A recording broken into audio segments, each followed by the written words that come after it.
The stagecoach rattled to a halt in a cloud of dust, and Beatrice Martin clutched her small valise with trembling hands.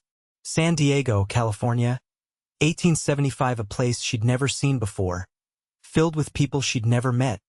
And somewhere in this bustling frontier town was the man she'd agreed to marry through a series of carefully penned letters.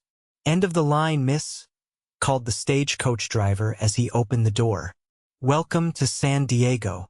Beatrice stepped down, her green traveling dress already coated with a fine layer of dust from the journey. The coastal town sprawled before her, larger than she'd imagined, with its mix of adobe buildings and wooden structures. The sea breeze carried the tang of salt and promise. "Need help with your trunk, madam?" asked the driver. "Yes, thank you," she replied, her voice soft with the Tennessee accent she tried to temper during the long journey west. At 22, Beatrice had never traveled so far from home, but desperation had a way of making the impossible seem necessary. As the driver unloaded her trunk, she surveyed the bustling street.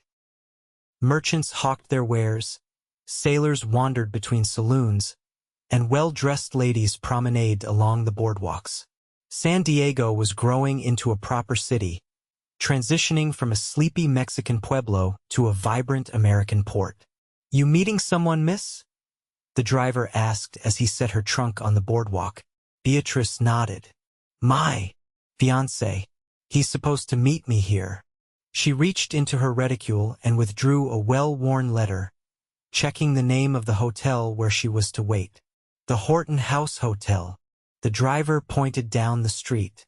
"3 blocks that way." "I'm Miss Martin," she explained. "I believe Mr. Parker may have left a message for me?" The clerk's expression shifted slightly. "Ah, yes, Miss Martin." He reached beneath the counter and produced a sealed envelope. "Mr. Parker asked that I give you this upon your arrival." Beatrice took the envelope with a sense of foreboding. She thanked the clerk, requested a room, and once alone, broke the seal with trembling fingers. "Miss Martin." The letter began in the familiar handwriting she'd come to know over months of correspondence. "I regret to inform you that circumstances have changed since my last letter. Business obligations require my presence in San Francisco for the next fortnight. Please accept my apologies for not being present to welcome you. I have arranged for your accommodation at the Horton House until my return, and left funds with the proprietor for any necessities you might require. I look forward to our meeting upon my return. Yours, Nathan Parker." Beatrice sank onto the bed, the letter clutched in her hand. 2 weeks. After traveling over 2,000 miles, she would have to wait 2 more weeks to meet the man she'd agreed to marry. She'd left everything behind: her small teaching position, her few friends, the grave of her parents, all for the promise of a new life with a man who couldn't even be bothered to meet her stagecoach. That night, Beatrice barely slept. The room was comfortable enough, but doubt crept in like the fog that rolled off the Pacific. What did she really know about Nathan Parker? His letters had been thoughtful and kind, describing his cattle ranch 15 miles outside of San Diego, his success in business ventures, his desire for a companion and wife who valued education and could help build a proper home. He'd responded to her advertisement in the matrimonial newspaper with eloquence that had stood out among the brief, often crude responses. But now, alone in a strange town, Beatrice wondered if she'd made a terrible mistake. The following morning, determined not to waste her time wallowing in uncertainty, Beatrice dressed in her second-best day dress and ventured out to explore San Diego. The town was a curious blend of old Spanish influence and new American enterprise. She wandered through the plaza, admiring the mission-style buildings, and then toward the harbor where ships from around the world unloaded cargo. On her 3rd day in San Diego, while browsing in a small bookshop, Beatrice overheard a conversation that chilled her blood. She hurried back to the hotel, packed her belongings, and approached the front desk. "I need to check out," she told the clerk. "There's been a change of plans." The clerk looked surprised. But Mr. Parker arranged for your stay until his return. I'm aware, but I've decided not to wait. She reached into her reticule for money to repay what Nathan had left for her. The clerk looked uncomfortable. Mr. Parker was most insistent that you remain here. In fact, he asked to be notified if you... That is, he wanted to ensure your comfort. The implication was clear. Nathan Parker was having her watched. Beatrice felt a chill run through her body. I see. In that case, perhaps I'll stay after all. Back in her room, Beatrice paced the floor. She needed to leave San Diego immediately, but she couldn't go back east. She'd spent nearly everything she had on the journey west. She needed a plan, and she needed help. The next morning, Beatrice left the hotel early, wearing her plainest dress and a shawl over her head. She made her way to the small church she'd noticed near the plaza. If anyone might help her, surely it would be a man of God. The church was quiet when she entered, sunlight streaming through simple stained glass windows. A man in clerical attire was arranging hymnals in the pews. "Excuse me, Father," Beatrice said softly. He turned, revealing a kind face with deep crow's feet. "I'm Pastor Wilson, my dear. How may I help you?" Beatrice glanced nervously over her shoulder before approaching. "I'm in grave difficulty, Pastor. I've come to San Diego as a mail-order bride, but I've learned that the man I'm to marry is not who he claimed to be. There are rumors about previous brides." Pastor Wilson's expression grew serious. "Nathan Parker." Beatrice's eyes widened. "You know of him?" The pastor nodded grimly. "I've heard troubling things, though nothing that could be proven. One bride left town suddenly. Another supposedly returned east, though no one saw her leave. I need to escape San Diego before he returns, but I have little money and nowhere to go." Pastor Wilson considered her plight. "There's a settlement about 30 miles north where you might find work as a teacher. I could arrange transportation, but..." He broke off as the church door opened.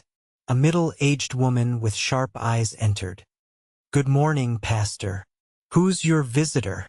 "Mrs. Blackwood." "Good morning. This is Beatrice," she supplied quickly, not wanting to give her full name. "I was just seeking spiritual guidance." Mrs. Blackwood's gaze was penetrating. "You're the woman staying at the Horton house. Parker's intended." Beatrice felt her heart sink. The town was too small for anonymity. "I should go," she said, moving toward the door. "Wait," Pastor Wilson called. "Come back tomorrow morning. I may be able to help you then." Beatrice nodded and hurried out, feeling Mrs. Blackwood's eyes on her back.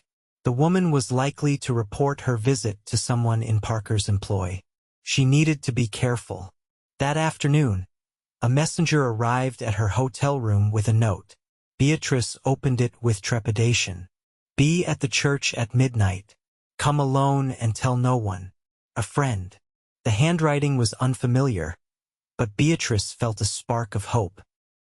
She tucked the note into her bodice and tried to appear calm for the remainder of the day, though her mind was racing with plans and possibilities. After darkness fell, Beatrice waited until the hotel grew quiet. She dressed in her darkest clothes, packed a small bag with essentials, and slipped out through a side entrance.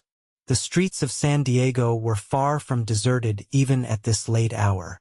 Saloons spilled light and raucous laughter onto the boardwalks, and shadowy figures moved between buildings. Beatrice kept to the shadows, her heart pounding as she made her way to the church. As she approached, she saw no lights inside, no sign of her mysterious benefactor. Had it been a trap? She hesitated at the corner, scanning the area. Suddenly, a hand grasped her arm. Beatrice nearly screamed, but another hand quickly covered her mouth. "Quiet," a male voice whispered. "Parker's men are watching the front of the church. Come with me." The stranger guided her down an alley beside the church to a small door nearly hidden by shrubbery. Inside, The church was dark except for a single candle burning in the vestry. "Pastor Wilson told me of your situation. I've had dealings with Parker before, none pleasant. Mr. Prescott has offered you sanctuary at his ranch until we can arrange safe passage to another town," Pastor Wilson explained. Beatrice looked between the two men, suspicion warring with desperation. "Why would you help me, Mr. Prescott? You don't know me." A grim smile touched his lips. "Let's just say I have my reasons to thwart Nathan Parker's plans. And I won't stand by while a lady is in danger." Before Beatrice could respond, they heard the church's front door rattle. "They're checking the church," Nicholas whispered. "We need to hide you." Pastor Wilson moved quickly to a section of wooden paneling along the vestry wall. "This was built during the border troubles," he explained as he pressed a concealed latch. A narrow section of wall swung inward, revealing a hidden space between the church's double walls. It was used to hide church valuables during raids. "Get inside," Nicholas urged. "I'll lead them away and return when it's safe." Beatrice hesitated only a moment before stepping into the cramped space. Pastor Wilson handed her the candle. "Stay quiet, no matter what you hear." The panel closed, leaving Beatrice in the narrow space with only the feeble light of the candle. She could hear muffled voices from the church proper men demanding to search the building. Pastor Wilson's calm replies. Then footsteps moving through the church, coming closer to the vestry. Beatrice extinguished the candle, plunging herself into darkness. She pressed herself against the wall, barely daring to breathe as the footsteps entered the vestry. "No one's here," a gruff voice said. "Check everywhere," another commanded. "Parker's offering $50 to whoever finds her." The men searched the vestry, opening cabinets and moving furniture. Beatrice closed her eyes, sending up a silent prayer. Finally, the footsteps receded. "Waste of time," one man grumbled as they left. "She's probably halfway to Los Angeles by now." Beatrice remained motionless in the darkness, unsure how much time passed. Eventually, the panel opened, and Pastor Wilson's concerned face appeared. "They've gone," he whispered. "But it's not safe for you to leave yet. Nicholas has gone to create a diversion. He'll return at dawn to escort you to his ranch." "I'll stay here," Beatrice decided, though the hidden space was cramped and uncomfortable. Pastor Wilson nodded. "I'll bring you some blankets and food. Try to rest." Alone in the darkness once more, Beatrice finally allowed herself to cry. Silent tears of fear, frustration, and gratitude slid down her cheeks. How had her dreams of a new life come to this hiding in a church wall, running from a man she'd never even met? Eventually, exhaustion overcame her, and she drifted into a fitful sleep on the blankets Pastor Wilson had provided. Her dreams were troubled, filled with faceless pursuers and endless flight. She woke to the sound of the panel opening. Early morning light filtered through, and Nicolas Prescott's face appeared. "It's time to go, Miss Martin," he said quietly. "I've created quite a stir in town. Parker's men think you've been spotted boarding a ship bound for San Francisco." Beatrice gathered her meager belongings and followed him through the church. Pastor Wilson met them at the side door. "God be with you both," he said, pressing a small Bible into Beatrice's hands. "There's money inside, not much, but it might help." "I can't take your money," Beatrice protested. "You can and you will," the pastor insisted. "Consider it the church's contribution to thwarting evil." Nicholas led her through back alleys to where a wagon waited, driven by a young Mexican man. "This is Miguel, he works on my ranch," Nicholas explained as he helped Beatrice into the back of the wagon, where she was quickly concealed beneath canvas and supplies. The journey was uncomfortable, with Beatrice jostled beneath the canvas as the wagon traveled rough roads. Occasionally they stopped, and she could hear Nicholas conversing casually with passers-by, giving no indication of his hidden passenger. After what seemed like hours, the wagon finally stopped, and the canvas was pulled back. Beatrice blinked in the bright sunlight to find Nicholas offering his hand. "Welcome to Prescott Ranch," he said as he helped her down.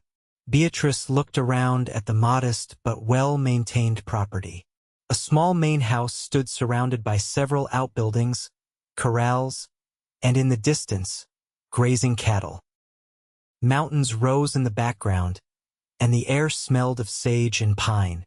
"It's not much," Nicholas said, following her gaze, "but it's honest work and honest land." "It's lovely," Beatrice said sincerely. After the terror of the past days, the peaceful ranch was a welcome sight. Nicholas showed her to a small room off the kitchen.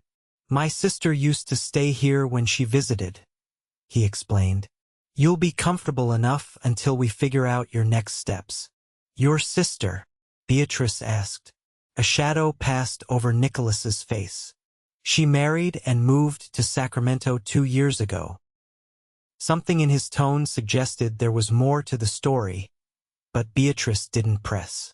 Over the next few days, Beatrice settled into a routine at the ranch. She insisted on earning her keep, helping with cooking and household tasks. Nicholas ran the ranch with Miguel and 2 other hands, raising cattle and horses on the fertile land outside San Diego. During meals, Beatrice learned more about her rescuer.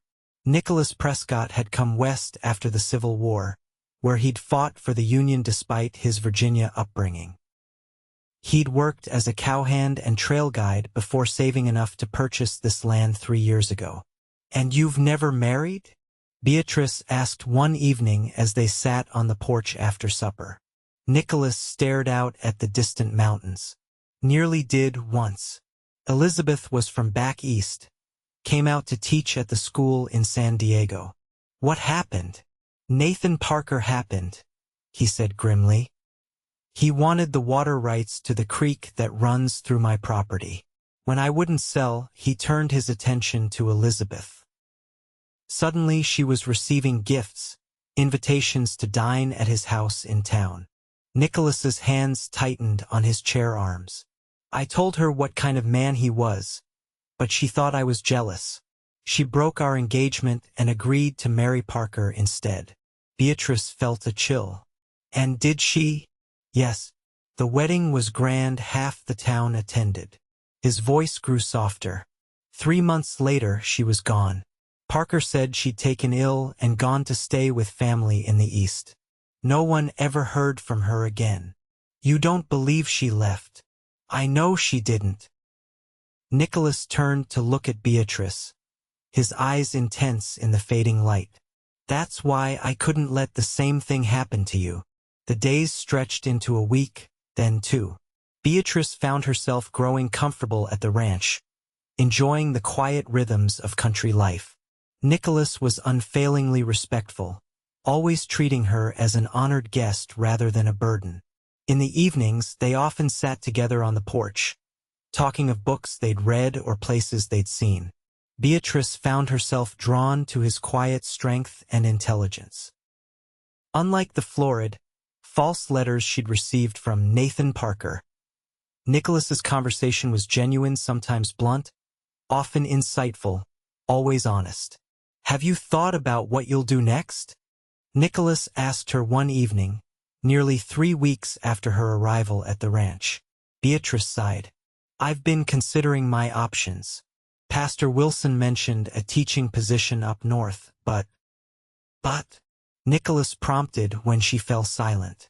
"But I've grown fond of this area," she admitted. "Despite everything that happened, I feel at home here." Nicholas was quiet for a moment. "You could stay in San Diego County. Parker isn't all-powerful despite what he believes. With the right allies, you could build a life here." Beatrice looked at him curiously. "Are you offering to be my ally, Mr. Prescott?" A smile touched his lips. "I believe I already am, Miss Martin." The next day brought unexpected news. Miguel returned from town with supplies and a message from Pastor Wilson. Nathan Parker had returned to San Diego and was in a rage over Beatrice's disappearance. He doubled the reward for information on her whereabouts and had men searching the surrounding countryside. "It's not safe for you here anymore," Nicholas said grimly after reading the message. "We need to get you further away." "Where would I go?" Beatrice asked, her heart sinking at the thought of leaving the ranch and Nicholas. Before he could answer, they heard the sound of approaching horses. Nicholas moved quickly to the window, his expression hardening. "Parker's men," he said, reaching for his rifle. "Get to the cellar. There's a trapdoor under the rug in the pantry." "I won't leave you to face them alone," Beatrice protested. "This isn't the time for bravery, Beatrice. Go. Now." The urgency in his voice convinced her.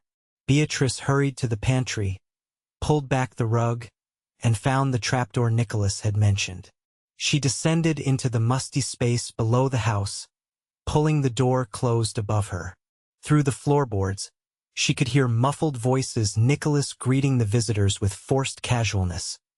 Their questions about strangers in the area, his denials. Then a voice that made her blood run cold. "Search the house, boys," the cultured voice commanded. "Mr. Prescott and I have some catching up to do." Nathan Parker himself had come. Beatrice held her breath as footsteps moved through the house above her. The cellar was dark except for thin slits of light between the floorboards, and she pressed herself into the darkest corner, praying she wouldn't be discovered. The search seemed to last forever. Beatrice could hear furniture being moved, doors opened and closed. Finally, the footsteps receded, and she heard Parker's voice again. "It seems you're telling the truth, Prescott. But I know she's somewhere in the county. That woman is my property. I paid for her passage west. And we have a contract. A contract she entered under false pretenses," Nicholas countered. "You weren't the one writing those letters, Parker." A cold laugh. "Details, my dear fellow. The point is, Miss Martin and I have an arrangement, and I intend to see it fulfilled." "Like you fulfilled your arrangement with Elizabeth?" Nicholas's voice had grown dangerous. A long silence followed. "Be careful, Prescott," Parker said finally. "Accidents happen to men who meddle in others' affairs. As for Elizabeth, she made her choice." "And what choice was that?" "To leave. Women are fickle creatures. Surely you've learned that by now." The conversation continued, tension evident in every exchange. Finally, Beatrice heard the men depart. She waited, heart pounding, until the trapdoor opened to reveal Nicholas's worried face. "They're gone," he said, helping her up. "But they'll be back. Parker suspects I'm helping you." "What do we do now?" Beatrice asked, brushing dust from her skirt. "We leave tonight," Nicholas decided. "Miguel will take us through the back country to his cousin's place near the border. From there, we can head east or south, whichever you prefer." "We," Beatrice repeated. "You're coming with me?" Nicholas's expression was grim but determined. "I can't stay here now. Parker won't rest until he's ruined me for interfering with his plans for you." He hesitated. "Unless you'd prefer to travel alone?" "No," Beatrice said quickly. "I'd welcome your company." The thought of facing an uncertain future was less frightening with Nicholas at her side. They packed quickly, taking only essentials that could be carried on horseback.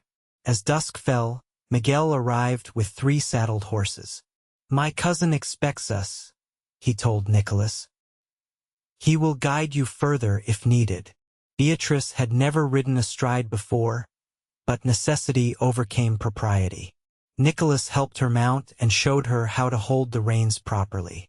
"Stay close," he instructed. "The trail gets narrow in places." They set off as darkness deepened, traveling cross-country to avoid the main roads.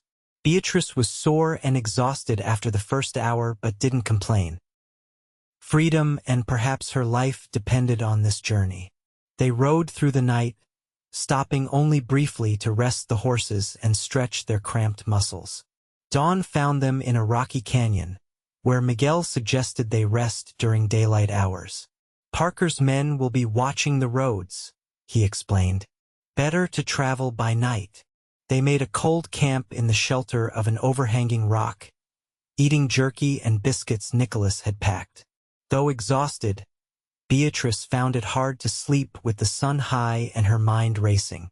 Nicolas sat nearby, his rifle across his lap as he kept watch. "You should rest," he told her. "We have another long night ahead." "I can't stop thinking about what Parker said," Beatrice admitted. "About me being his property because he paid for my passage west."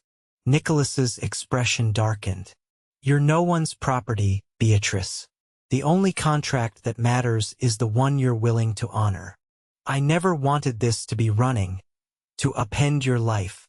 Tears threatened, born of exhaustion and stress. Nicolas moved closer, hesitantly taking her hand. "You didn't cause this. Parker did." His thumb traced gentle circles on her palm. "And as for my life, it needed appending." Beatrice looked up, meeting his gaze. Something passed between them, understanding, connection, possibility. For a moment, she thought he might kiss her, but Miguel returned from scouting the trail ahead, breaking the moment.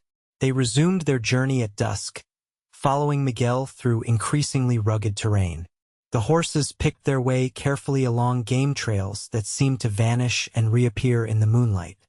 Near midnight, they crested a ridge and saw lights twinkling in a valley below. "My cousin's ranch," Miguel said. "We'll be safe there." But as they descended toward the valley, the sound of horses approaching from behind sent a chill through Beatrice. "Riders coming fast," Nicolas warned, urging their horses off the trail into a thicket of scrub oak. "Stay quiet." They held their breath as the riders passed 6 men, armed and moving with purpose. Parker's men had somehow picked up their trail. "They're heading for the ranch," Miguel whispered. "They'll warn my cousin." "We need another plan," Nicolas decided. "Is there somewhere else we can go?" Miguel thought for a moment. "There's an abandoned mission about 5 miles east. We could shelter there while I go ahead to check if it's safe at my cousin's." The old mission was little more than crumbling adobe walls when they reached it, but it offered shelter from the wind and a vantage point to see approaching riders. Miguel left them there, promising to return by dawn with news. Alone with Nicolas in the ruins, Beatrice felt both vulnerable and strangely secure. They settled in a corner where the roof partially remained, spreading their bedrolls side by side for warmth. "I never imagined my new life in the West would begin like this," Beatrice said, trying to find humor in their predicament. Nicolas smiled wryly. "Running from a madman wasn't in my plans either." He hesitated. "What was in your plans, Beatrice? What did you hope to find out here?" She considered the question. "Security initially. After my parents died, there were few opportunities for me back home. Teaching paid barely enough to survive." She pulled her blanket tighter. "But I also wanted adventure, I suppose. A chance to build something meaningful." "With Nathan Parker?" The question held no judgment, only curiosity. "With the man who wrote those letters," she corrected. "Thoughtful, educated, interested in creating something lasting. That man doesn't exist, or if he does, he's not Nathan Parker." Nicolas was quiet for a long moment. "The man exists," he said finally, his voice low. "He's just not who you expected." Beatrice turned to look at him, understanding dawning. "You?" He nodded slowly. "Not the letters you received, but a man with those qualities. I've built this ranch from nothing, educated myself with books ordered from back east, tried to create something meaningful." He met her gaze directly. "I never expected to find someone who shared those dreams. Until now," Beatrice whispered, Until now, the admission hung between them, weighty with possibility. Nicolas reached out, gently brushing a strand of hair from Beatrice's face. "I know this isn't the right time or place," he said softly. "You're still in danger, and we barely know each other. But I need you to know that whatever happens, whatever you decide to do next, you've changed something in me." Beatrice caught his hand before he could withdraw it. "Sometimes the unexpected path is the right one," she said. "I came west to marry a stranger and found myself running from him instead. But in doing so, I found—" She hesitated. "What did you find, Beatrice?" Nicolas asked, his voice a whisper in the darkness. "Someone worth running toward, not away from." Their first kiss was gentle, tentative, a question more than a declaration. When they parted, Nicolas rested his forehead against hers. "When this is over, when you're safe," he promised, "we'll have time to see if this is real." "It feels real now," Beatrice said. They spent the night talking in hushed voices, sharing stories of their pasts and cautious hopes for the future. By the time pink light touched the eastern horizon, Beatrice felt she knew Nicolas Prescott better than she'd known anyone in her life. Miguel returned as promised, but his news was grim. "Parker's men are watching my cousin's place. They've also sent riders to check all the trails heading east." He hesitated. "But there may be another way. My cousin says a cattle boat leaves from the harbor tonight, bound for Santa Barbara. If we can get you aboard." "It's risky," Nicolas said. "The harbor will be watched." "More risky than staying here?" Beatrice asked. "Parker won't give up, not while we're anywhere near San Diego." Nicolas nodded reluctantly. "You're right. We need to get farther away." He turned to Miguel. "Can your cousin arrange passage on the boat?" "For a price, yes. But you'll need to be at the South Pier by midnight." They spent the day planning their approach to the harbor. The direct route was too dangerous, with Parker's men likely watching all main roads. Instead, Miguel suggested following the creek beds that eventually led to the bay, keeping to the brush where they could remain hidden. As the sun began to set, they set out on their final journey together. Beatrice rode close beside Nicolas, acutely aware that these might be their last hours together. If they succeeded in reaching the boat, she would be safe, but Nicolas would have to return eventually to face whatever consequences Parker had in store. "You could come with me," she suggested as they picked their way along a dry creek bed. "Start fresh somewhere else." Nicolas looked troubled. "My ranch is everything I've worked for. Abandoning it feels like letting Parker win." "Your life is worth more than land," Beatrice argued. "It's not just land," he replied. "It's what it represents. A man needs something that's his, something he's built with his own hands." They fell silent as they approached the outskirts of San Diego. The night was cloudy, offering good cover as they skirted the town and made their way toward the harbor. They left their horses with a friend of Miguel's and continued on foot, staying to the shadows. The harbor was busy even at night, with workers loading and unloading ships by lantern light. Miguel pointed out the cattle boat, a sturdy vessel with pens built on the deck for transporting livestock up the coast. "The captain expects you," Miguel said. "He'll hide you in his cabin until you're out to sea." They waited in the shadow of a warehouse, watching for any sign of Parker's men. The midnight hour approached, and Beatrice felt the weight of imminent separation. "I don't want to leave you," she admitted to Nicolas. He took her hand. "It won't be forever. Once you're safely away, I'll deal with Parker. There are others in town who've suffered from his schemes. The sheriff may finally listen if enough people come forward. And then," Nicolas's smile was barely visible in the darkness, "and then I'll come find you, Beatrice Martin. If you'll have me." "I'll wait for you," she promised. Miguel signaled that it was time to move. They slipped from shadow to shadow, making their way toward the pier where the cattle boat was docked. They were halfway there when a shout rang out. There they are. By the chandlery. Parker's men had spotted them. Nicholas pushed Beatrice toward the pier. Run. I'll hold them off.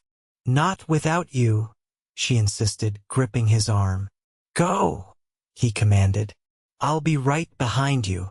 Miguel pulled Beatrice forward as Nicholas turned to face their pursuers, drawing his pistol. The last she saw was Nicholas standing tall in the moonlight, a solitary figure against the approaching men. Miguel hurried her along the pier to where the captain waited. Quickly, miss, the grizzled man said, helping her aboard. We're casting off now. Wait, Beatrice pleaded. There's another coming. Can't wait, the captain insisted. Parker's got men all over the harbor now. As if to prove his point, shouting erupted from multiple directions. The crew cast off the lines, and the boat began to pull away from the pier.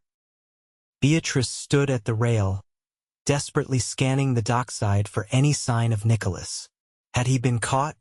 Injured? The distance between boat and shore widened inexorably. Then, at the end of the pier, a figure appeared, running hard. Nicholas.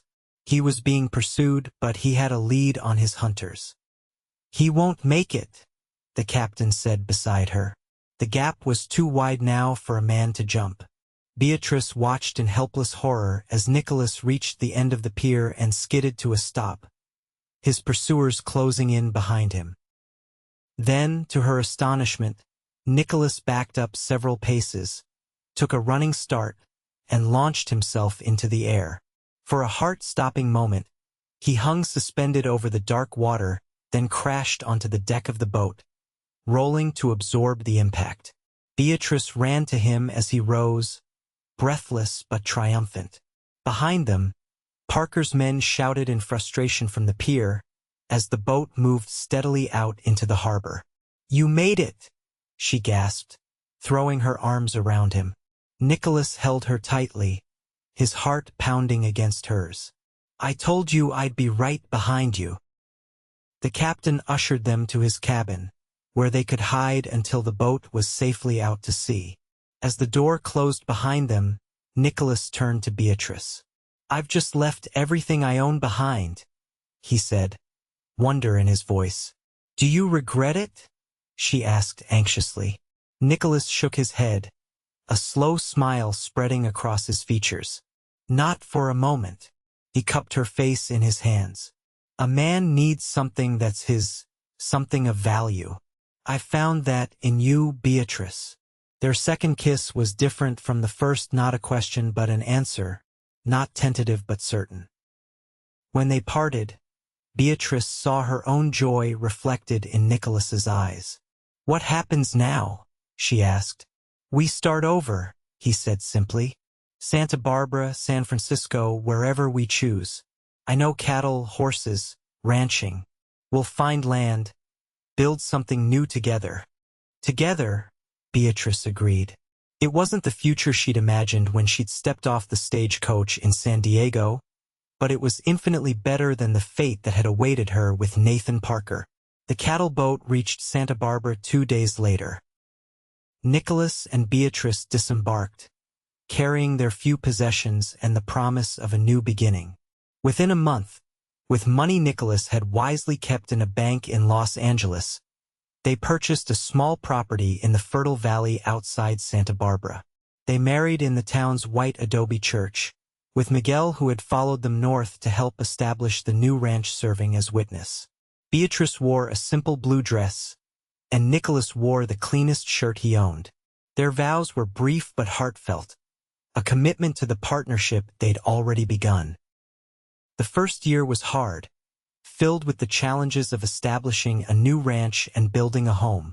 But unlike the empty promises in Parker's letters, this life was real. The difficulties faced together, the victories shared. Word eventually reached them that Nathan Parker's schemes had finally caught up with him. Several townspeople, emboldened by Nicholas and Beatrice's escape, had come forward with evidence of his misdeeds. The discovery of a woman's remains on his property presumed to be Elizabeth, Nicholas's former fiancée, led to his arrest and conviction.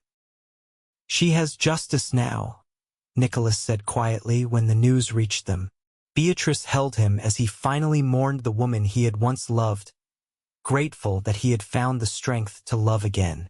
By their second anniversary, the Prescott Ranch was thriving, with a growing herd of cattle and a reputation for fine horses. Their home, once a simple cabin, had expanded to include a proper parlor where Beatrice taught the children of neighboring ranchers. On a warm spring evening, as they sat on their porch watching the sunset paint the mountains gold, Nicholas took Beatrice's hand. "Do you ever regret it?" he asked. "Coming west to marry a stranger?" Beatrice smiled, resting her head on his shoulder. "I did marry a stranger," she reminded him. "Just not the one I expected." "And are you satisfied with your choice, Mrs. Prescott?" She turned to kiss him softly. "More than satisfied. I'm exactly where I'm meant to be."